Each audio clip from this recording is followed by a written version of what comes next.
여러분, 오늘 이 자리에 오신 거 다시 한번 진심으로 환영합니다. 참 귀한 발걸음 하셨습니다. 아마 이 자리가 낯설거나 조금 불편하신 분도 계실 거예요. 이해를 합니다. 친구나 가족의 부탁을 거절 못해서 오셨을 수도 있고요.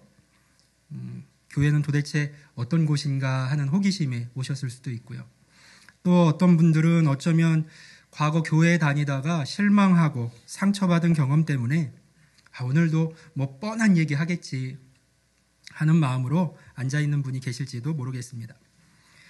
어떤 마음으로 오셨든지 간에 오늘 저는 여러분께 낯선 교리를 강요할 생각이 없습니다. 달콤한 말로 여러분을 속이려고 하지도 않을 겁니다. 당연히 헌금 얘기도 안 할 거예요. 대신 오늘 이 시간에는 우리가 늘 서 있는 이 세상이라고 하는 무대에 그 한복판의 이야기로 여러분을 좀 초대하고 싶습니다. 저는 종종 우리가 사는 세상이 거대한 광장 같다라는 생각을 하곤 합니다. 그 광장에서는 매일 끝나지 않는 재판이 열립니다. 스마트폰만 켜보세요. 누군가의 잘못, 누군가의 과거가 날마다 폭로됩니다. 누군가의 말실수가 박제되곤 합니다. 어제는 영웅이었던 사람이 오늘은 역적이 되어서 광장 한복판에 서곤 합니다. 그러면 기다렸다는 듯이 수많은 손들이 돌을 집어들죠. 진짜로 그런 말을 했다고? 그런 과거가 있었어? 당신은 이제 끝이야. 우리는 그 돌팔매질을 정의 구현이라고 부르거나 공정한 비판이라고 말을 합니다. 그런데 이상하죠. 그렇게 다들 열심히 정의의 돌을 던지는데 왜 세상은 더 나아지지 않고 우리는 더 불안해지는 걸까요? 사실 우리 모두는 이 광장에서 두 가지 역할을 동시에 하고 있습니다. 한편으로 우리는 판사입니다. 남을 판단하고 정죄합니다. 나는 저 사람과는 달라. 나라면 저렇게 행동하지 않지. 어쩌면 우리는 남을 판단하면서 나는 다르다라고 하는 그 안정감을 느끼는 건지도 모르겠습니다. 하지만 동시에 우리는 죄수입니다. 언젠가 나도 삶의 광장 한복판에 끌려나갈지 모른다는 그 공포가 우리 안에 내재되어 있죠. 내 약점, 내 삶의 실수, 내가 숨기고 싶은 어떤 일, 과거가 들키면 어떡하지? 사람들이 내 진짜 모습을 보면, 내 진짜 모습을 알면 어떤 생각을 할까? 나를 떠나면 어떡하지? 우리는 그렇게 들킬까 봐 늘 가면을 쓰고 더 나은 사람인 척 연기합니다. 이러한 일은 우리가 알다시피 온라인에서만 일어나는 일이 아닙니다. 직장에서도 심지어는 가장 안정감을 누려야 할 가정에서도 반복되는 일입니다. 판단하느라 지치고 판단받을까 봐 두려운 이것이 우리가 사는 진짜 세상의 모습은 아닐까요? 오늘 우리 축제의 주제는 내 인생 최고의 만남입니다. 생각해 볼 질문은 이거예요. 이런 살얼음판 같은 세상에서 내 모든 것을 알고도 내 가장 부끄러운 과거와 약점을 다 보고도 나를 향해서 돌을 들기는커녕 괜찮다. 나는 언제나 내 곁에 있다라고 말해줄 그런 만남이 과연 가능한 걸까요? 오늘 저는 여러분과 함께 인류 역사상 가장 숨막혔던 한 재판정으로 가보려고 합니다. 그리고 그 재판 한가운데 서 계신 한 분, 예수라고 하는 분을 소개해 드리려고 합니다. 그날 아침 2000년 전 예루살렘의 한 성전이었습니다. 예수님이 막 사람들을 가르치기 시작하셨을 때입니다. 갑자기 저쪽에서 거친 고함 소리가 들려왔어요. 외친 자들은 당대 최고의 지식인들, 가장 존경받던 종교 지도자들이었습니다. 그들은 누군가를 질질 끌고 광장 한복판으로 들어왔습니다. 한 여인이었어요. 그들은 여자를 예수님 발 앞에 모든 사람이 보는 앞에서 내동댕이 쳤습니다. 그녀는 아마 옷도 제대로 여미지를 못했을 겁니다. 머리는 흩어졌고 온몸을 사시나무 떨듯 떨고 있었습니다. 공포와 수치심으로 고개조차 들지를 못했습니다. 한 지도자가 군중을 향해서 그리고 예수님을 향해서 날카롭게 외쳤습니다. 선생이여, 이 여자가 현장에서 간음하다가 붙잡혔소. 광장의 공기가 순식간에 얼어붙습니다. 사람들의 웅성거림이 호기심에서 분노로 바뀌기 시작했습니다. 몇몇 사람들은 이미 바닥을 살피면서 손에 쥘 만한 돌을 찾기 시작했습니다. 그때 그 지도자가 예수님을 향해서 결정타를 던집니다. 모세의 율법은 이런 여자를 돌로 쳐 죽이라고 했는데 선생인 당신은 어떻게 말하겠소? 여러분, 이것은 정의를 구하는 질문이 아니었어요. 만약 그랬다면 그녀와 함께 있던 남자는 왜 이 자리에 없는 걸까요? 이것은 인류 역사상 가장 교활하고 가장 완벽한 함정이었습니다. 생각해 보세요. 만약 예수님이 돌로 치지 말라라고 하시면 어떻게 될까요? 그는 수천 년간 그들이 지켜온 거룩한 율법을 정면으로 어기는 이단이 됩니다. 비난은 물론이고 자칫 그 자리에서 여인 대신 돌을 맞을 수도 있습니다. 그럼 만약 예수님이 좋다, 율법대로 그녀를 돌로 쳐라라고 하시면 어떻게 될까요? 그분이 평소에 가르치셨던 사랑, 자비, 용서는 거짓이 되어버릴 겁니다. 한순간의 위선이 되는 것이죠. 그를 따르던 수많은 사람이 그에게 등을 돌릴 겁니다. 이쪽으로 가도 죽고 저쪽으로 가도 망합니다. 여자를 살리려다가 자신이 죽든지 율법을 지키려다가 위선자가 되든가. 그런 완벽한 함정 가운데 예수님이 놓인 것이죠. 모든 눈이 예수님께 쏠렸습니다.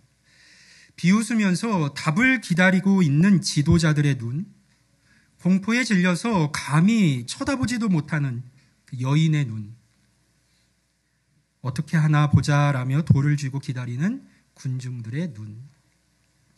광장에는 숨막히는 정적이 흘렀습니다. 1초가 마치 1년처럼 흐르고 있었어요. 그때 예수님이 하신 행동은요, 모두의 예상을 빗나갔습니다. 그분은 아무 대답도 하지 않으셨어요. 그냥 조용히 몸을 굽히셨습니다. 그리고는 바닥에 그 흙먼지 위에 손가락으로 무언가를 쓰기 시작하셨죠. 이것은 가장 분명한 대답이었습니다. 너희의 그 악랄한 재판에 나는 참여할 생각이 없다라는 뜻이었어요. 지도자들은 당황했습니다. 그래서 그들은 더 거칠게 소리를 치기 시작했습니다. 대답하시오. 대답을 하시오. 어떻게 하겠소? 어떻게 할 겁니까? 율법을 어길 셈입니까? 그들의 목소리가 점점 더 커지고 군중이 동요하기 시작할 바로 그 순간이었습니다. 예수님이 조용히 몸을 일으키셨어요. 그리고 그 돌을 든 사람들, 그 살기 등등한 사람들 눈빛을 하나하나 천천히 바라보시면서 참으로 강력한 한 문장의 말씀을 하십니다. 너희 중에 죄 없는 자가 먼저 돌로 치라.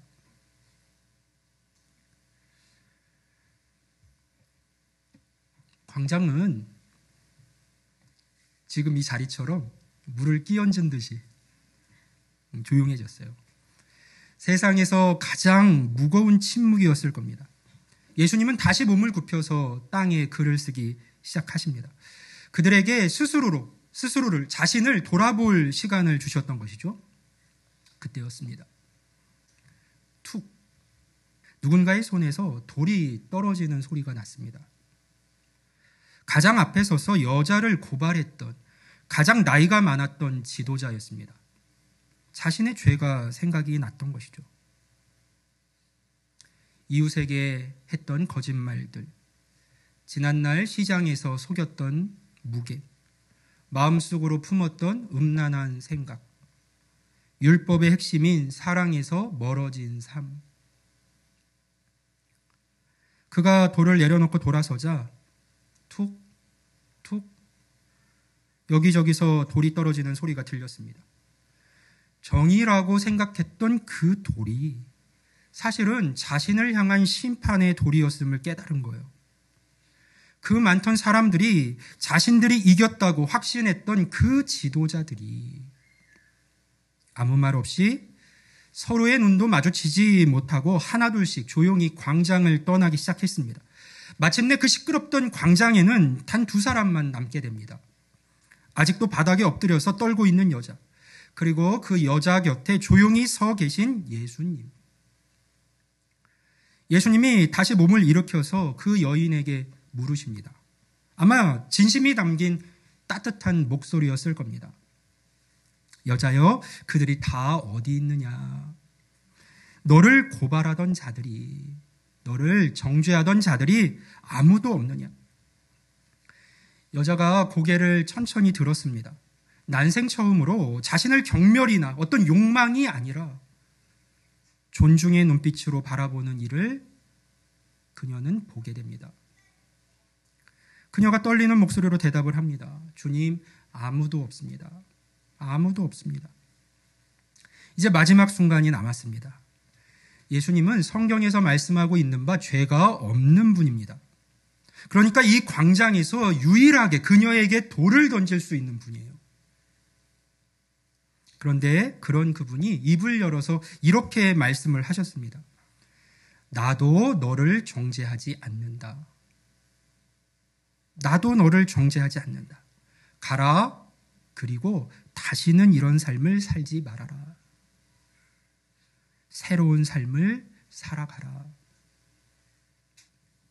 여러분, 이 이야기는 2000년 전 어느 날 아침에 일어나고 끝난 그냥 감동적인 실화가 아닙니다. 사실 이 재판은 아직 끝나지를 않았습니다. 이 재판은 지금 2025년 바로 우리네 삶의 자리에서, 그리고 우리 각자의 마음속에서 매일같이 날마다 일어나고 있습니다. 오늘 이 이야기 속에서 여러분은 과연 누구와 가까우십니까? 어쩌면 우리는 저 돌을 든 군중과 닮아 있을지도 모릅니다. 우리는 정의라는 이름으로, 팩트라는 이름으로 얼마나 쉽게 남을 판단하고 돌을 듭니까? 내 기준으로요. 때때로 우리는 스스로 죄 없음을 증명하기 위해서 남을 죄인으로 만들며 살아가곤 합니다. 교회에 대해 비판적이거나 실망하신 분들이 계시다면요, 어쩌면 여러분에게 교회가, 크리스찬들이 이 돌을 든 군중처럼 보였기 때문일 겁니다. 위선적이고 판단만 하는 모습들 말이에요. 만약 그렇다면 여러분, 오늘 이 사건의 이야기를 통해서 예수님이 어떤 분이신지를 여러분 스스로가 직접 보고 만나실 수 있기를 바랍니다. 예수님은요, 결코 돌을 든 사람들의 편이 아니셨어요. 예수님은 그들 같지도 않으셨습니다. 그분은 그들의 위선을 꿰뚫어 보셨고 그들의 손에서 돌을 내려놓게 하셨습니다. 여러분이 싫어하는 그 정죄하는 모습과 위선적인 모습은 예수님이 가장 먼저 맞서 싸우신 모습입니다. 혹은 어쩌면 우리는 저 여인의 모습과 닮아 있을지도 모릅니다. 우리는 모두 자신만의 광장 한복판을 가지고 있습니다. 우리는 돌을 맞을까 두려워하면서 아무도 나를 완전히 사랑할 수 없을 것이라고 생각하고 때로 절망합니다. 자신조차도 스스로를 사랑하지를 못하죠. 마음속에서 끊임없이 일어나는 불안감을 우리는 때로 무시하고 때로는 잠재우면서 하루하루를 곤혹스럽게 살아갑니다. 오늘 이 자리에 여러분이 돌을 든 사람의 마음으로 오셨든, 돌을 맞을까 두려운 여인의 마음으로 오셨든, 예수님은 그 광장 한복판에 서서 여러분이 서 있는 그 광장 한복판에 함께 서셔서 우리 모두에게 완전히 다른 차원의 해법을 제시하십니다. 돌을 든 우리에게는 너는 어떠냐라고 물으십니다. 너는 과연 어떠냐? 우리 안에 위선을 보게 하시고 그 판단의 모든 돌들을 내려놓으라고 초대하십니다. 그리고 두려움에 떠는 우리에게는 나도 너를 정죄하지 않는다라고 선언을 하십니다. 성경에서 예수님은 죄를 괜찮다라고 마냥 덮어주시는 분은 아니에요. 여인에게도 다시는 죄를 짓지 말라고 말씀을 하셨죠. 하지만 그분은 죄인을 정죄하지 않는 분입니다. 그분은 우리의 과거를 판단하지 않으시고 언제나 새로운 미래를 선물하시는 유일한 분이십니다. 여러분, 예수님을 믿는다는 것은요, 종교라고 하는 무거운 짐을 지는 것이 아닙니다. 교회라는 조직에 충성하는 것도 아니에요. 예수님을 믿는다는 것은 내가 평생 들고 있던 남을 향한 판단의 돌을 내려놓는 것입니다. 그리고 내가 맞을까봐 두려워했던 그 정죄의 돌을 그분이 대신 막아주셨음을, 더 나아가 나 대신 맞아주셨음을 알고 받아들이는 거예요. 그분 안에서 우리는 생명과 자유를 얻게 됩니다.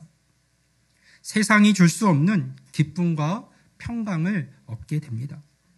놀라운 사랑을 경험하면서 새로운 시작, 그 새로운 삶을 시작할 수 있게 됩니다. 예수님은 우리 모두를 향해서 말씀을 하셨습니다. 수고하고 무거운 짐진 자들아, 다 내게로 오라. 내가 너희를 쉬게 하리라. 오늘 우리 축제의 주제는 내 인생 최고의 만남입니다. 그날 아침 그 여인은 자신의 인생에서 최고의 만남을 가졌습니다. 정죄 대신 용서를, 수치 대신 새 출발을 선물 받았습니다. 그녀를 만났던 그 예수님이 오늘 바로 이 시간, 이곳에서 여러분 각 사람을 만나기를 원하십니다. 지금 이 순간 나도 내 손에 든 이 돌을, 나도 모르게 자꾸 쥐게 되는 이 돌을 내려놓고 싶다. 나도 저 정죄에서 자유로워지고 싶다.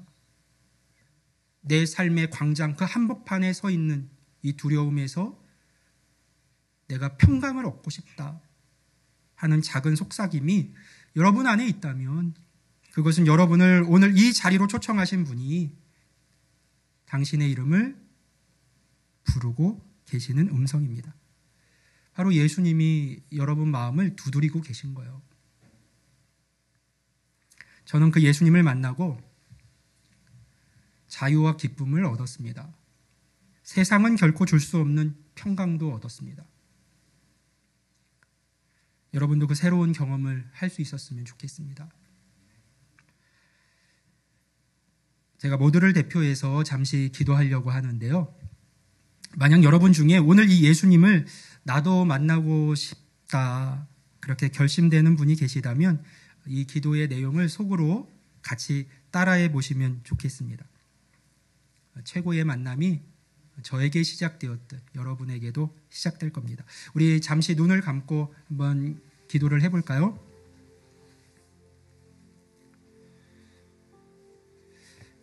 예수님, 저는 오늘 당신의 이야기를 들었습니다. 때로는 돌을 든 군중처럼 남을 판단하며 살았고 그 돌로 나를 괴롭혔고 때로는 돌을 맞을까 두려워하는 여인처럼 불안과 상처 속에 살았습니다. 오늘 저의 그 돌을 내려놓기 원합니다. 그리고 나도 너를 정죄하지 않는다는 주님의 음성을 받아들입니다. 제 마음의 문을 엽니다. 들어오셔서 저의 주인이 되어주세요. 저를 정죄의 공포에서 자유하게 하시고 하나님의 사랑받는 자녀로 다시 태어나게 해주세요. 예수님의 이름으로 기도합니다. 아멘. 예, 여러분 참 잘하셨습니다. 만약 지금 이 기도를 마음 가운데 받아들이셨다면 예수님과의 만남은 이제 시작이 된 겁니다. 예배가 끝난 후에 여러분을 초청한 이에게 혹은 저에게 제가 같이 기도를 했습니다. 나도 그런 평강을 얻기 원합니다. 그렇게 말씀해 주시길 바라요. 여러분의 그 새로운 여정을 우리가 함께 돕겠습니다. 또 지금은 아닐지라도 여러분께서 예수님께서 여러분을 찾아가 주시고 또 만나 주시고 삶의 좋은 것들을 허락해 주시기를 간절히 축복합니다. 이 자리에 함께한 모든 이들에게 주님의 은총이 함께 하시기를 기원합니다.